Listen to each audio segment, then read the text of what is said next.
అస్సలాము అలైకుం వరహ్మతుల్లాహి వబరకాతుహు. మరియు వారు యూదులు ఇలా చెప్పుచుండెదరు, స్వర్గములో ఇతరులు ఎవ్వరూ ప్రవేశించలేరు, కేవలం యూదులు క్రైస్తవులు మినహా. ఇవి వారి ఊహాగానము మాత్రమే. ఓ ప్రవక్త, అడగండి వారితో, మీరు గనుక సత్యవంతులైన ఎడల దీనికి సాక్ష్యం చూపించవలెనని.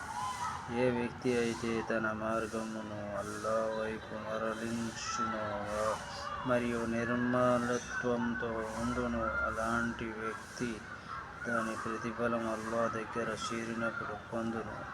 మరియు అలాంటి వారికి ప్రళయ దినం ఎటువంటి భయం గాని దుఃఖం గాని ఉండదు. మాషా అల్లాహ్.